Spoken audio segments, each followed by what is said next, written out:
Bonjour à tous et aujourd'hui on va parler du modèle évolutif de la plume. Et, puis, vous savez quoi? On va tourner en extérieur plutôt. Parce que vraiment le bureau, je commence à en avoir marre, je sais pas vous. Je vais juste tourner, je vais là-bas. On se retrouve après le générique.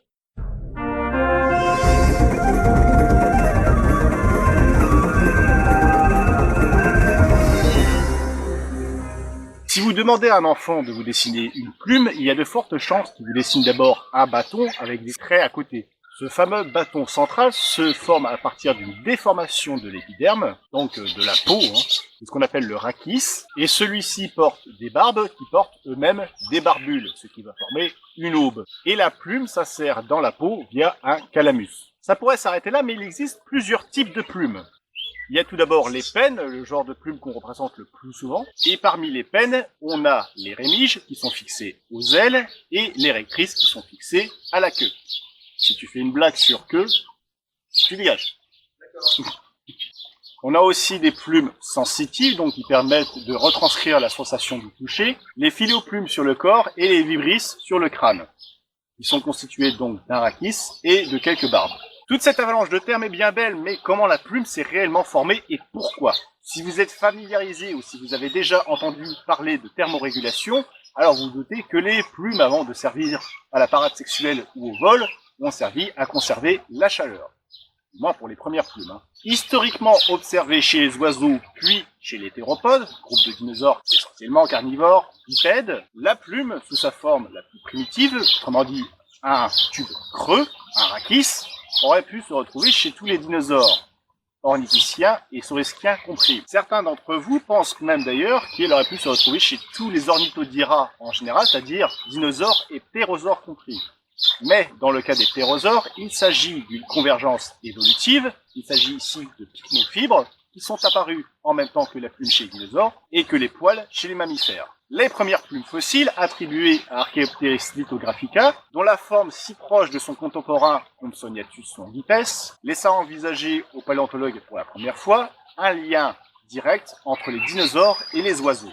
Bien plus tard, une avalanche de fossiles de dinosaures oiseaux venus tout droit de la province de Liaoning en Chine, ainsi que quelques progrès de la génétique et un petit peu de collagène de théropodes, allaient rendre indiscutable ce lien dinosaure-oiseau. On peut même aller plus loin, puisque les oiseaux ne sont pas seulement des descendants des dinosaures, mais sont véritablement des dinosaures. D'autres fossiles de protoplumes ont d'ailleurs été observés chez les ornithischiens, Culindadromeus et Psittacosaures, donc très éloignés des saurischiens et théropodes.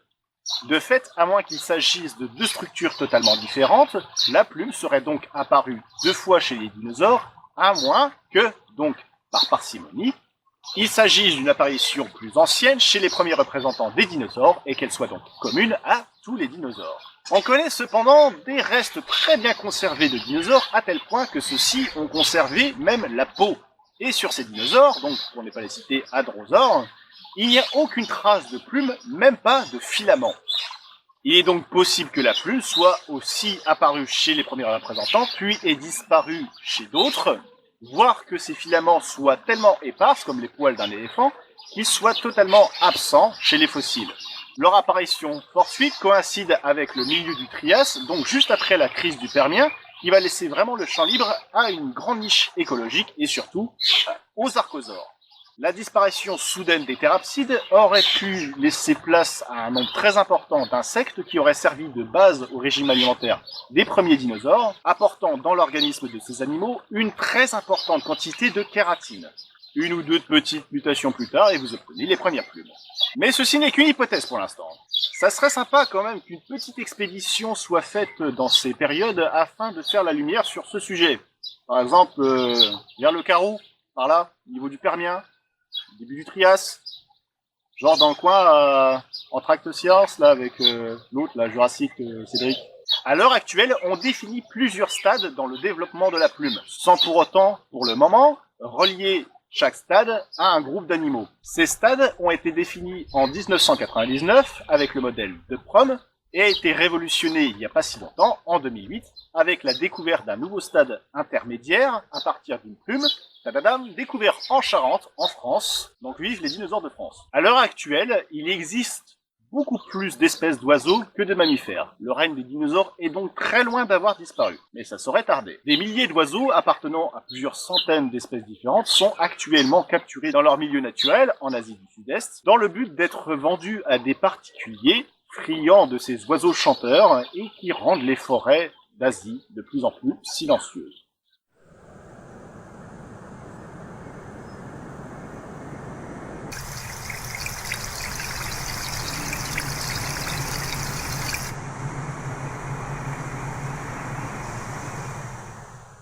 La région du Sundaland est une des plus riches en termes de biodiversité, mais il s'agit aussi du second pays au monde avec le plus grand nombre d'oiseaux en voie d'extinction. Ce phénomène semble s'accentuer avec l'entretien des traditions locales, où la possession d'oiseaux chanteurs est une véritable passion. D'après la tradition locale, ces oiseaux sont des demi-dieux capables d'augmenter l'espérance de vie et de prolonger le bonheur dans le couple. Autrement dit, là je suis tranquille. Afin de sensibiliser la population locale à ce problème, le programme Silent Forest et le parc de Branferré visent à récupérer de vieilles jumelles qui ne servent plus, afin de faire profiter les populations locales de l'observation de ces animaux dans leur milieu naturel. Je vous invite donc à organiser des collectes dans vos écoles ou dans vos entreprises afin de récupérer de vieilles jumelles qui traînent dans vos garages et dont vous ne servez plus, et à les envoyer au parc de Branferré, au Guerneau, dans le Morbihan, afin que ceux-ci les envoient au programme Silent Forest. Et pour ceux qui habitent pas loin et qui sont intéressés, je vous invite aux rencontres de Branferré qui auront lieu le 9 et 10 juin. Je vous laisse un petit lien dans la description pour avoir un peu plus d'informations. Vous pourrez me rencontrer moi, ainsi que mes compères Cédric, Cusa et Valéoraptor. Cette vidéo s'inscrit dans une petite série que j'ai fait avec mes amis Cédric et Cusa, et je vous invite donc à aller voir leurs vidéos sur leur chaîne. Si c'est pas fait, je vous invite à vous abonner et à me suivre sur les réseaux sociaux, Twitter, Facebook, TikTok. Et sinon, pour les autres, je vous dis à la prochaine dans une future vidéo. Ciao!